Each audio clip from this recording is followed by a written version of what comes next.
والسلام على من لا نبي بعده أما بعد فأعوذ بالله من الشيطان الرجيم بسم الله الرحمن الرحيم وعن جبير بن مطعم رضي الله تعالى عنه أن النبي صلى الله عليه وسلم قال إن لي 5 أسماء أنا محمد وأنا أحمد وأنا الماحي الذي يمحو الله بي الكفر وأنا الحاشر الذي يحشر الناس على قدمي وأنا العاقب وفي رواية وأنا العاقب الذي ليس بعدي نبي الذي ليس بعده نبي أو كما قال عليه الصلاة والسلام. یہ بخاری، مسلم، موطا امام مالک اور احادیث کی دوسری کتابوں میں یہ روایت حضرت جبیر بن مطعم رضی اللہ تعالیٰ عنہ کی نقل سے یہ مختلف طریقوں سے ان احادیث کی کتابوں میں موجود ہیں. اس میں رسول اللہ صلی اللہ علیہ وسلم کے 5 ناموں کا تذکرہ ایک ہی حدیث میں کیا گیا ہے. ویسے تو نبی صلی اللہ علیہ وسلم کے نام بہت ہیں، اللہ تعالیٰ نے اس کو کئی نام دیے ہیں، خود نبی صلی اللہ علیہ وسلم نے اپنے لیے کچھ نام منتخب فرمائے ہیں. پیدائشی نام تو ان کا محمد ہے. کچھ لوگوں نے اس کے بارے میں تطبیق بھی کی ہے، محمد، احمد اور محمود. پرانی کتابوں میں نبی صلی اللہ علیہ وسلم کا نام احمد ہے، دادا نے نام محمد رکھا تھا، اور قیامت میں ان کا نام محمود ہوگا، اس لیے کہ مقام محمود انہی کو ملے گا. لیکن اس حدیث میں 5 نام کا تذکرہ ہے، اور ان 5 ناموں کو اس کے اصل مفاہیم کے ساتھ سمجھنا وہ نبی صلی اللہ علیہ وسلم کی معرفت میں اور ان کی پہچان میں اور ان سے تعارف حاصل کرنے میں مددگار ہے. پہلا نام محمد کا لفظ، محمد تشدید کے ساتھ، اس کا معنی ہے کثرت سے ان کا حمد کیا جائے گا یا حمد کیا گیا ہے، کثرت سے ان کی تعریف کی جائے گی اور کثرت سے ان کی تعریف کی گئی ہے اور ہونی چاہیے. دیکھیں اللہ تعالیٰ اس کی تعریف کرتے ہیں، اور اللہ تعالیٰ کیسے اس کی تعریف کرتے ہیں. تعریف کا بھی ایک عجیب نرالا انداز بھی ہے. کبھی بھی اللہ رب العالمین نے رسول اللہ صلی اللہ علیہ وسلم کو یا محمد یا احمد کہہ کر نہیں پکارا. محمد کا لفظ آیا ہے رسالت کے سیاق و سباق میں. 4 جگہ محمد کا لفظ آیا ہے قرآن مجید میں. ایک لفظ احمد کا آیا ہے، محمد الرسول اللہ والذین معه اشداء علی الکفار وما محمد الا رسول وآمنوا بما نزل علی محمد. تو یہ محمد لفظ اللہ تعالیٰ نے پکار کے نہیں فرمایا، یا محمد نہیں فرمایا، ادب، لیکن اللہ تعالیٰ اتنا احترام فرماتا ہے. اور جو لوگ نبی صلی اللہ علیہ وسلم کو پکارتے تھے نام سے، تو قرآن نے فرمایا ان الذین ینادونک من وراء الحجرات اکثرهم لا یعقلون. جو صرف کمرے کے پیچھے سے آپ کو آوازیں دے رہے ہیں ان میں اکثر بے عقل ہیں، اور جو ہندوستان سے یا محمد کہہ کر پکار رہے ہیں وہ کتنے بے عقل ہوں گے. ان کی تو کہنا ہی نہیں، ادھر سے یا محمد کہہ کر پکار رہے ہیں. تو یہ محمد کے لفظ کے بجائے اللہ تعالیٰ نے نبی صلی اللہ علیہ وسلم کو یا ایھا النبی، یا ایھا الرسول. اور اس پر کبھی بحث کریں گے کہ عام طور پر اللہ تعالیٰ نبی صلی اللہ علیہ وسلم کو یا ایھا النبی سے مخاطب فرماتے ہیں. کبھی جب زیادہ لطف کا مظاہرہ ہوتا ہے تو یا ایھا المزمل یا ایھا المدثر کہا جاتا ہے، اس کی الگ ایک شان ہے. لیکن 1-2 جگہ پہ سورہ المائدہ میں یا ایھا الرسول کہہ کر مخاطب کیا گیا ہے، یا ایھا الرسول لا يحزنک الذین یسارعون فی الکفر۔ اس کا الگ ایک مفہوم ہے، وہ ایک بڑی لمبی بحث ہے، اس کو چھوڑ دیتے ہیں یہاں پہ۔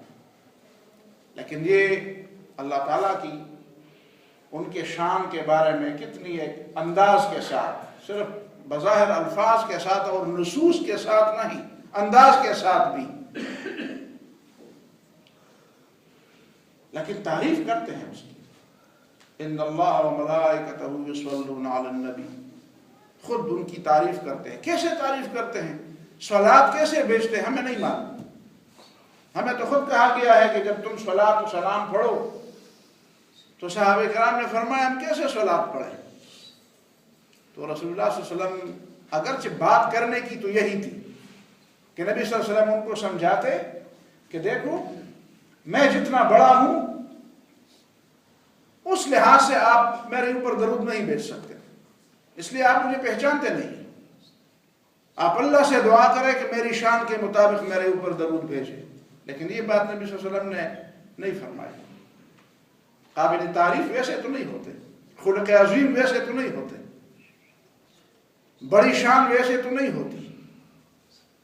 وہ جو دعا ہمیں سمجھائی گئی ہے، اللہم اجعلنی شکورا، اللہ مجھے شکر گزار بندہ بنا، واجعلنی صبورا، مجھے صابر بنا، واجعلنی فی عینی صغیرا وفی اعین الناس کبیرا، مجھے اپنا آپ اپنی آنکھوں میں چھوٹا بنا تو میں اپنے آپ کو چھوٹا سمجھوں، میری غلطی، میری اپنی غلطیوں پر نظر، میرے اپنی کوتاہیوں پر نظر، میری اپنی کمزوریوں پر نظر، وفی اعین الناس کبیرا، لوگ مجھے بڑا کہیں، لوگوں میں میں چھوٹا نہ بنوں۔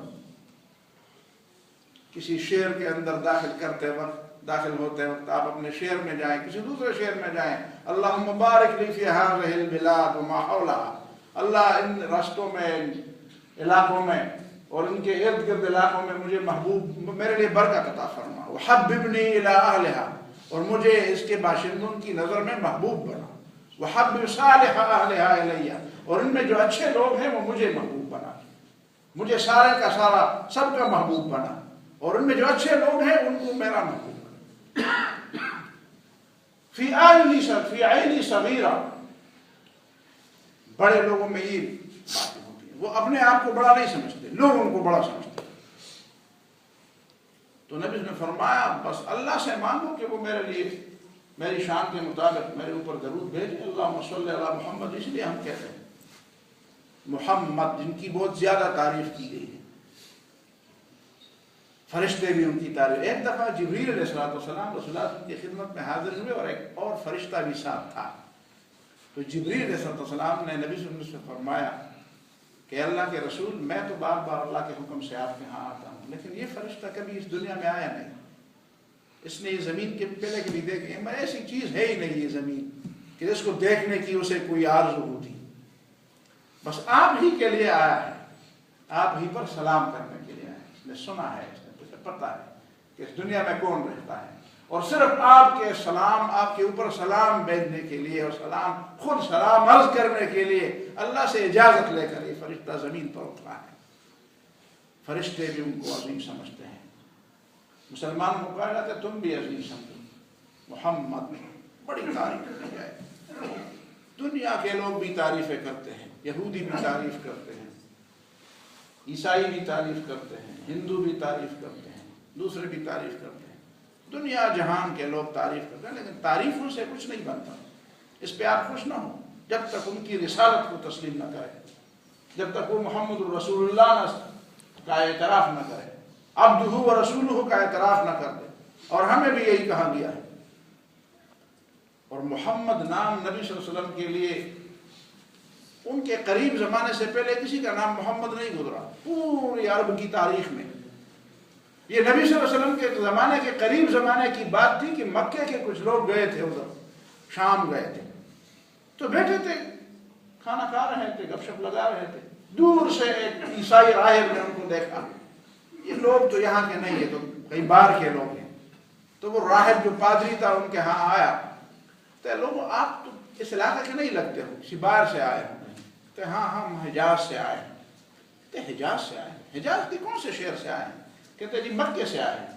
کہتے مکے میں آپ کا کس خاندان کے ساتھ تعلق ہے؟ کہتے ہم قریش ہیں۔ قریش۔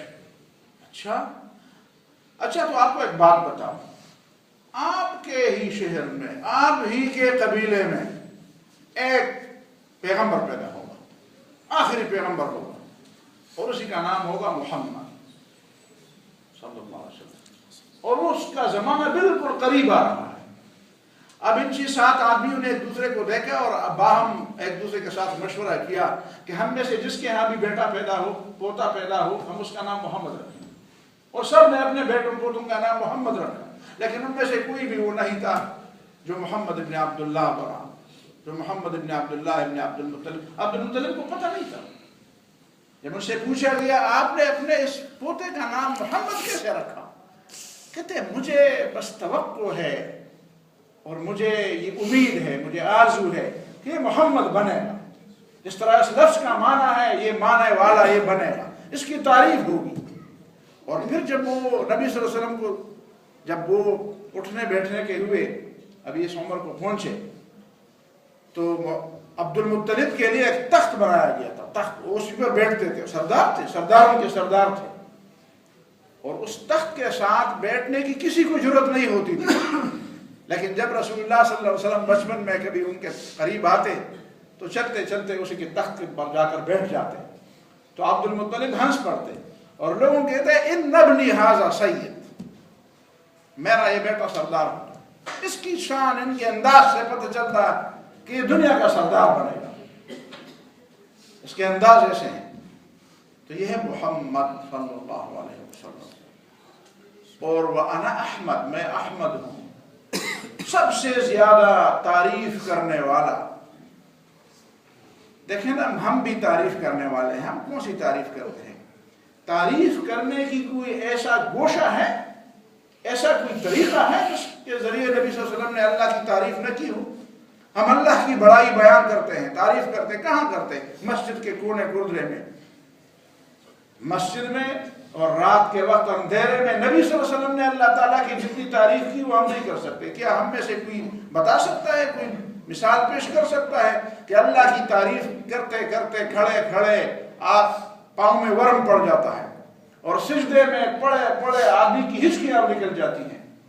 جتنا وقت وہ کھڑے ہو کر گزارتے اتنا وقت رکوع میں گزارتے ہیں، اور جتنا وقت رکوع میں گزارتے اتنا وقت سجدے میں گزارتے ہیں، اور اتنی تعریفیں اللہ تعالیٰ کی، اتنی حمد و ثنا کرتے ہیں کہ لوگوں کو رشک آتا ہے۔ اے اللہ کے رسول، آپ ذرا اپنے آپ پر رحم فرمائے، اتنی دیر زیادہ نہ کھڑے ہیں، آپ کے تو اللہ تعالیٰ نے سارے گناہ معاف کر دیے ہیں، گناہ تو ہیں نہیں، جو لفظات چھوٹی موٹی باتیں ہیں وہ تو اللہ تعالیٰ نے پہلے سے معاف کر دی ہیں۔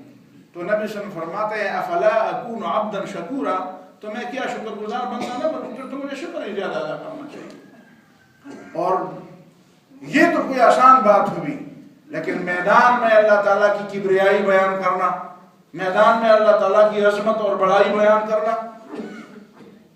جب حنین کے دن ہر طرف سے تیروں کی بارش ہو رہی تھی، اور ایسے وقت میں لوگ چھپ جاتے ہیں کہ کہیں مجھے دیکھ نہ لے، اس لیے کہ سارا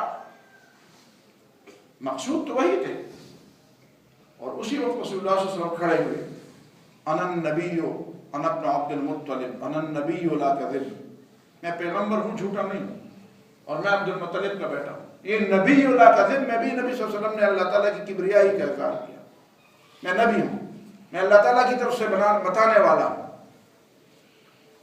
اور پھر کافروں کی طرف جا رہے ہیں، عباس رضی اللہ تعالیٰ عنہ نے مہار پکڑی ہے، وہ روکتے ہیں، اور نبی صلی اللہ علیہ وسلم پھر خچر سے پھر اترتے ہیں اور پیدل اتر اس طرح متوجہ ہو جاتے ہیں۔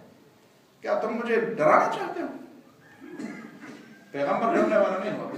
حضرت علی کہتے ہیں نبی صلی اللہ علیہ وسلم جہاں پہ کھڑے ہوتے تھے میدان میں، تو سب سے بہادر صحابہ میں اس کو سمجھا جاتا تھا جو رسول اللہ صلی اللہ علیہ وسلم کے قریب ہوتا تھا۔ کسی کی بہادری کے لیے یہ بات کافی تھی کہ یہ وہ شخص ہے جو رسول اللہ صلی اللہ علیہ وسلم کے قریب فلان جنگ میں نبی صلی اللہ علیہ وسلم کے قریب کھڑا تھا۔ احمد، اللہ کی تعریف بیان کرنا، خاک کی آغوش میں بھی بیان کرنا، اور میدان جنگ میں اور میدان جہاد میں بھی اللہ تعالیٰ کی کبریائی بیان کرنا۔ کوئی گوشہ زندگی کے ایسا نہیں تھا ایک گوشے میں بیان کرنا اور دوسرے میں نہ بیان کرنا نہیں، احمد ہے، احمد سب سے زیادہ اللہ کی تعریف کرنے والے، اللہ کی کبریائی بیان کرنے والے۔ اور پھر فرماتے ہیں وَأَنَا الْمَاحِي، میں انقلابی پیغمبر ہوں۔ ماہی کا مطلب سادہ الفاظ میں یہ کہ میں انقلابی پیغمبر ہوں، میں تبدیلی محو کرنے والا، مٹانے والا۔ الذی یمحو اللہ بی الکفر، میں کفر کو مٹانے کے لیے آیا ہوں، اور صرف کفر کو مٹانے کے لیے نہیں، اس کی جگہ ایک صالح انقلاب لانے والا پیغمبر، شرک کو مٹانے والا، ظلم کو مٹانے والا، اس کے بدلے میں توحید اور عدل و انصاف وہ لانے والا۔ یہ ہے انقلاب۔ نبی صلی اللہ علیہ وسلم نے کون سا انقلاب؟ وہ مائیکل ہرٹ کی بات ہر جگہ کی جاتی ہے۔ اس سے کسی نے پوچھا تھا آپ نبی صلی اللہ علیہ وسلم کی بات بار بار کیوں کرتے ہیں؟ کہتے یار آپ مجھے سمجھا سکتے ہیں کہ ایک آدمی 4 5 6 آدمیوں سے ایک بات شروع کر کے 1400 سال میں کروڑوں اربوں تک پہنچ جائے، وہ جھوٹا ہو سکتا ہے؟ 1400 سال تک ایک آدمی سارے لوگوں کو جھوٹ سے فریب دے سکتا ہے؟ کیا تم بھی سمجھتے ہو کہ نعوذ باللہ محمد صلی اللہ علیہ وسلم صادق اور امین نہیں تھے؟ صادق ہی کی شان ہوتی ہے۔ ایک آدمی کسی وقت تک تو کچھ لوگوں کو وہ اپنے اس دام فریب میں مبتلا کر سکتا ہے، صدیوں تک ایسا نہیں ہو سکتا، صدیوں تک ایسا نہیں ہو سکتا۔ ماہی ہے، ماہی۔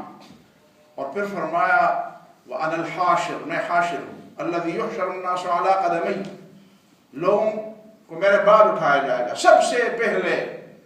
انا اول من تنشق عنہ القبر، دوبارہ زندگی میں سب سے پہلے مجھے زندگی دی جائے گی۔ نبی صلی اللہ علیہ وسلم پہلے اٹھیں گے، اور پہلے اٹھیں گے تو اس کے بعد لوگ اٹھیں گے، اور نبی صلی اللہ علیہ وسلم اسی حشر کے میدان کے ہیرو نبی صلی اللہ علیہ وسلم ہوں گے۔ وہاں پہ جب عظیم شخصیت کی بات ہوتی ہے تو نبی صلی اللہ علیہ وسلم کے پاس آئیں گے، باقی سارے انبیاء کہیں گے کہ ہم نہیں ہیں۔ اور وَأَنَا الْعَاقِبُ، میں سب سے آخری نبی ہوں، میرے بعد کوئی نبی نہیں ہے۔ غلام احمد قادیانی بھی نہیں ہے، نبی نہیں ہے، اور بابا گرو نانک بھی پیغمبر نہیں ہے۔ آپ کو نہیں معلوم گرو نانک نے بھی پیغمبری کا دعویٰ کیا تھا۔ یہ جو باتیں ہو رہی ہیں آج کل ادھر ادھر کی بات، بابا گرو نانک حج پہ گئے تھے، بھائی جس نے کہا تھا کہ حج پہ گیا تھا اس نے یہ بھی کہا تھا کہ اس نے وہاں بیت اللہ کی بے ادبی بھی کی تھی، اور لوگوں نے اس کو لتاڑا بھی تھا، یہ بھی ساتھ پڑھو۔ وہ کیسا مسلمان تھا کہ وہ حج کے آداب سے واقف نہیں تھا، حرم کے آداب سے واقف نہیں تھا؟ کیسا مسلمان تھا جب وہاں پہ امام خطبہ دے رہا تھا تو یہ ہنس رہا تھا، امام خطبہ دے رہا تھا تو یہ ہنس رہا تھا؟ لوگوں نے کہا کیوں ہنستے ہو؟ کہتے یہ خدا کی بات نہیں کرتا، یہ گھوڑوں کی بات کرتا ہے۔ یہ ہوتا ہے مومن، اپنے آپ کو پیغمبر کہا، حلولی تھا یہ، حلولی جانتے ہیں نا، ہمارے اس بر صغیر پاک شہر میں کئی عجیب عجیب سے فلسفے ہیں۔ حلول کا فلسفہ کہتے ہیں خدا کسی شکل میں ظہور کرتا ہے، نعوذ باللہ، یہ ابن عربی کا فلسفہ تھا، یہ وہ منصور حلاج کا فلسفہ تھا، اور یہی گرو نانک کا فلسفہ تھا۔ یہ ویسے مسلمانوں کو کہتا ہے، یہ ہم نے مسلمانوں کو اور ہندوؤں کو، یہ مسلمانوں اور ہندوؤں کے درمیان ایک نیا مذہب بنانے والا تھا۔ خود اس نے اپنے آپ کو مسلمان، ہم اس کو مسلمان سمجھے، خود اس نے اپنے آپ کو مسلمان سمجھا ہے۔ یہ کون سی بات ہے؟